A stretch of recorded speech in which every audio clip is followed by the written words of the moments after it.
എല്ലാ വിദ്യാർത്ഥിനികൾക്കും പുതിയൊരു വീഡിയോയിലേക്ക് സ്വാഗതം. +2 പബ്ലിക് എക്സാം 2025 നടന്ന എക്സാം സോഷ്യൽ വർക്കാണ്. അതിൻ്റെ ആൻസർ കീ വിദ്യാർത്ഥിനികൾക്ക് ഒഫീഷ്യൽ വെബ്സൈറ്റിൽ ലഭ്യമായി തുടങ്ങിയിട്ടുണ്ട്. വിശദമായ വാർത്തയിലേക്ക് പോകാം. ആദ്യമായിട്ട് ഈ ചാനൽ കാണുന്ന വിദ്യാർത്ഥിനി ഉണ്ടെങ്കിൽ തീർച്ചയായും മറക്കണ്ട സബ്സ്ക്രൈബ് ചെയ്ത് കൂടെ പറയാൻ പ്രത്യേകം ശ്രദ്ധിക്കുക. സബ്സ്ക്രൈബ് ചെയ്തതിനൊപ്പം നോട്ടിഫിക്കേഷൻ ബെല്ലിലുള്ള ഓപ്ഷൻ എനേബിൾ ചെയ്യാനും ചാനലിലെ വീഡിയോസ് നിങ്ങൾക്ക് ഉപകാരപ്രദമാകുന്നുണ്ട്. തീർച്ചയായും ലൈക്കും കൂടി ചേരും. അതുപോലെ തന്നെ നിങ്ങളുടെ സുഹൃത്തുക്കളിലേക്ക് ഷെയർ ചെയ്ത് കൊടുക്കാനും കൂടി പ്രത്യേകം ശ്രദ്ധിക്കുക. അതുപോലെ തന്നെ നമ്മുടെ ചാനൽ വാട്സപ്പ് ചാനലിൽ ജോയിൻ ചെയ്യാനുള്ള ലിങ്ക് നിങ്ങൾക്ക് വീഡിയോയ്ക്ക് താഴെ ഡിസ്ക്രിപ്ഷൻ ബോക്സിൽ നൽകുന്നതായിരിക്കും. അപ്പോൾ നമുക്ക് നേരെ വളരെ സുപ്രധാനവും വളരെ പ്രാധാന്യമറിയിക്കുന്ന വാർത്തയിലേക്ക് തന്നെ കിടക്കാം. +2 പബ്ലിക് എക്സാം 2025 നടന്ന എക്സാം സോഷ്യൽ വർക്കാണ്. അതിൻ്റെ ആൻസർ കീ വിദ്യാർത്ഥികൾക്ക് ഒഫീഷ്യൽ വെബ്സൈറ്റിൽ ലഭ്യമായി തുടങ്ങിയിട്ടുണ്ട്. HFS റിപ്പോർട്ടർ എന്ന വെബ്സൈറ്റ്, ഹയർ സെക്കൻഡറി അധ്യാപക വിഭാഗത്തിൻ്റെ വെബ്സൈറ്റാണ് HFS റിപ്പോർട്ടർ എന്ന വെബ്സൈറ്റ്.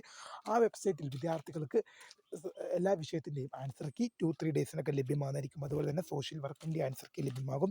അധ്യാപകർ പരീക്ഷ ഡ്യൂട്ടി മറ്റു കാര്യങ്ങളൊക്കെ ആയതുകൊണ്ട് 2-3 ദിവസം വെയിറ്റ് ചെയ്യേണ്ടി വരും. വീഡിയോ ഇഷ്ടപ്പെട്ടാൽ ലൈക്ക് ചെയ്യുക, ഷെയർ ചെയ്യുക, സബ്സ്ക്രൈബ് ചെയ്യുക. അപ്പോൾ my name is Kariya, the founder of Kariya for the career guidance. Thanks for watching. By.